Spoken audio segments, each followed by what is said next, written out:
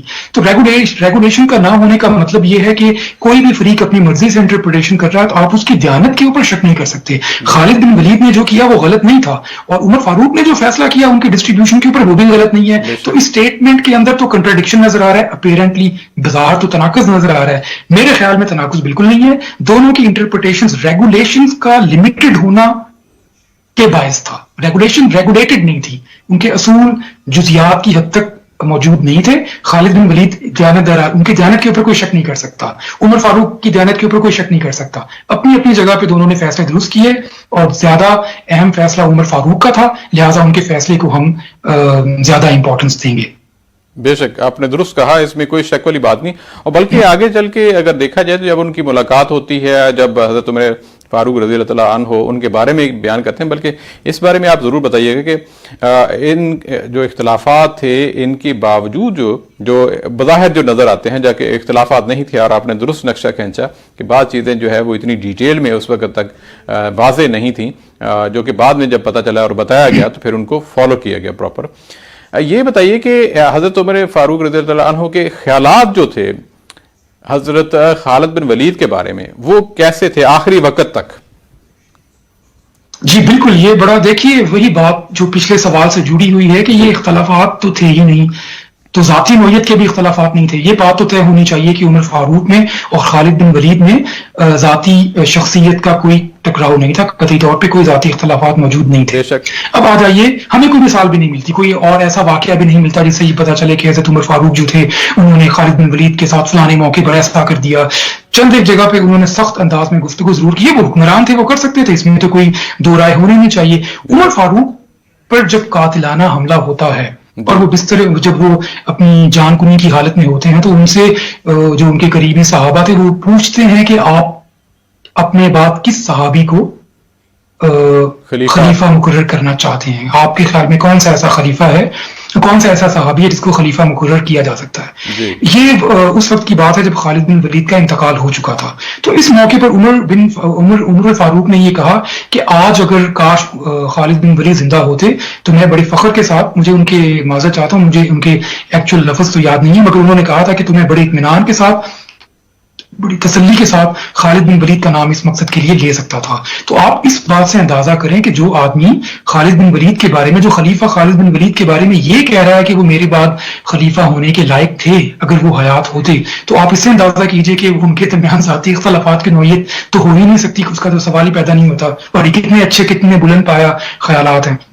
بے شک آپ نے درست کہا, بلکہ ایک اور موقع پہ ان کی وفات پہ خاص طور پہ حضرت عمر فاروق رضی اللہ عنہ نے یہ کہا کہ خالد کے مرنے سے اسلام کی فصیل میں ایک ایسی دراڑ پڑ گئی جو کبھی نہ پر کی جا سکے گی, کاش اللہ تعالیٰ ان کی عمر کو لمبی اور دراز کر دیتے. یعنی کہ یہ آپ دیکھیں کہ اتنا زیادہ جب باتیں کی جائیں, اور خاص طور پہ جس طرح آپ نے بھی اگزامپل جو کوٹ کی ہے کہ میرے بعد اگر میں خالد زندہ ہوتے تو میں ان کو خلیفہ بناتا, یہ بہت بڑی بات ہے.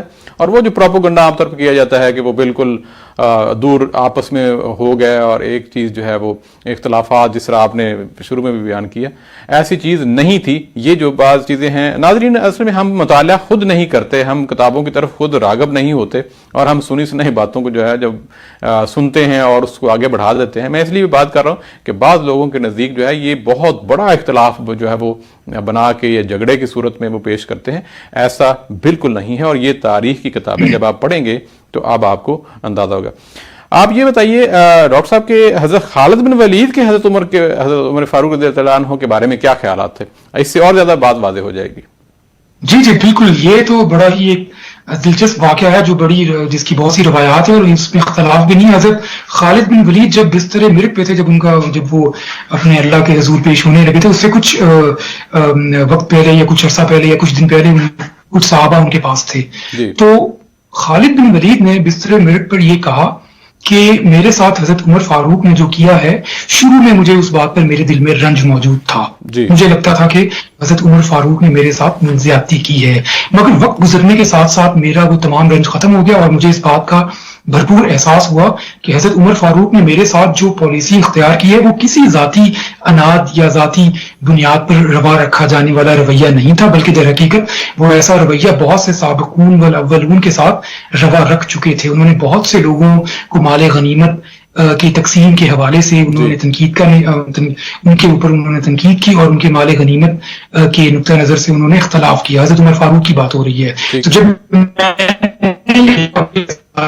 تو اس کے بعد میرے دل سے یہ رنج نکل گیا. اور جہاں تک یہ دوسری بات ہے کہ حضرت عمر فاروق نے میرے ساتھ چند ایک موقعوں پر بڑے درست اور سخت لہجے میں بات کی ہے، جو مجھے لگا کہ میرے جو میں نے کام کیا ہے کم سے کم میرے حفظ مراتب کا تھوڑا خیال کیا جاتا. لیکن میں نے پھر دیکھا کہ حضرت عمر فاروق نے ایسا ہی درست لہجہ بہت سے دیگر اصحابہ کے ساتھ بھی اختیار کیا تھا، جن کے بارے میں جن کے مختلف قسم کے افعال یا ان کی پالیسی یا حکمت عملی کے بارے میں حضرت عمر فاروق ان سے متفق نہیں ہوں گے، تو انہوں نے اگین وہی بات آ جاتی ہے دوبارہ سے کہ وہ سلطان تھے، وہ خلیفہ تھے، وہ حکمران تھے، تو ان کے پاس ان کا مینڈیٹ تھا.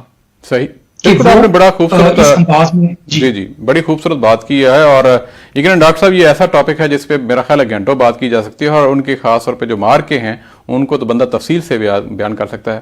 لیکن آج چونکہ ہمارے پاس وقت کی قلت ہے، اور حضرت خالد بن ولید کے بارے میں یقیناً جو کوشش کی ہم نے کہ ان کے زندگی کے مختلف پہلوؤں کے اوپر بات کی جائے.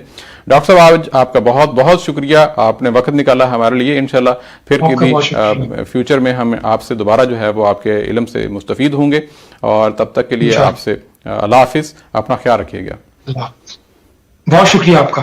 جی ناظرین، آج آپ نے حضرت خالد بن ولید کی زندگی کے اوپر اپنے پروگرام جو ہے وہ سارے کا سارا دیکھا، سنا اور سمجھا، اور یہی ہماری خواہش بھی یہی ہے کہ یہ چیز آپ خود بھی سیکھیں اور جانیں، اور اپنے فیملی کو بھی، بچوں کو بھی بتائیے.